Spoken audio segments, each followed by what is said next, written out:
আসসালামু আলাইকুম, সবাই কেমন আছেন? অবশ্যই ভালো আছেন। তো দেখুন আমি এখানে গরুর মাংস বসাইছি। দেখুন গরুর মাংস রান্না করবো। তো আজকে গরুর মাংস রান্না করতেছি কী জন্য, বাসায় মেহমান আসবে এই জন্য গরুর মাংস রান্না করতেছি। তারপরে দেখুন পেঁয়াজ কুচি, টমেটো, দারচিনি এলাচ সব কিছু দিয়ে দিছি মশলা কষে।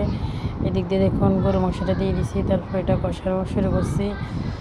দেখুন তো প্রায় ভালো করে কষে তারপরে একটু পানি গরম করতেছি, গরম করে তারপরে দিতেছি। দেখুন এই যে গরু মাংসটা আমার দেখুন মোটামুটি ফ্রাই হয়ে গেছে। এই যে দেখুন গরু মাংসটা কষে তারপরে আমি আলু দিয়ে দিছি। দেখুন তখন আলুটা দেখুন কষানোর সাথে সিদ্ধ হয়ে যাব, তো এইভাবে আলু দিয়ে দিই। তারপরে এদিক দিয়ে দেখুন আবার এই যে গরু মাংসের আলু দিয়ে দিছি।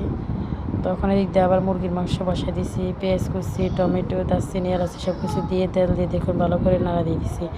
এদিক দিয়ে মুরগির মাংসগুলো ভালো করে ধুয়ে রাখছি। তো আবার গরু মাংসটা এদিক দিয়ে দেখুন নাড়া দিচ্ছি। এই যে তো আবার এদিক দিয়ে মশলা রয়েছে, এগুলো কষাইয়ে তখন মশলা বাটা, পেঁয়াজ, রসুন, আদা বাটা সব কিছু দিয়ে দিলাম সাথে।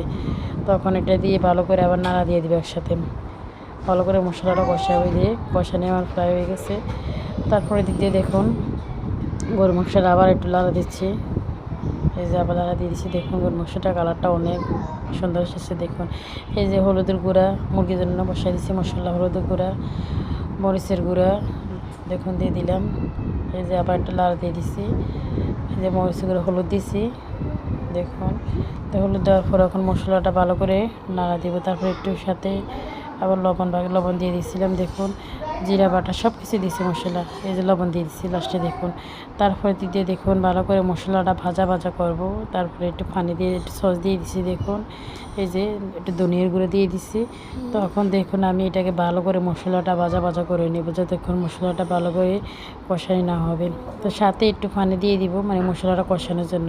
যখন মশলাটা কষে যাইব তখন উপর দিয়ে একটু তেল উঠে যাব, তারপরে বলবেন যে মশলাটা কষানো হয়ে গেছে।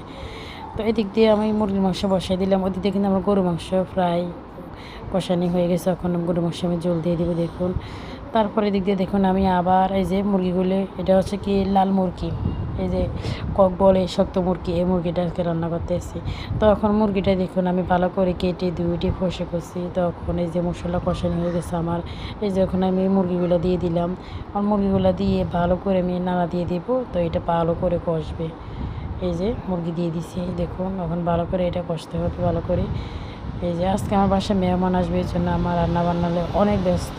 এই যে দেখুন তারপরে দিক দিয়ে দেখুন আমার মুরগিটা কষানি প্রায় হয়ে গেছে। তো দেখুন তো আমার কালারটা কেমন হয়েছে, অনেক সুন্দর এসেছে। দেখুন আজকে এই পর্যন্ত। আল্লাহ হাফেজ। সামনে নতুন নতুন ভিডিও নিয়ে আবার আসবো। এই যে গরু মাংস।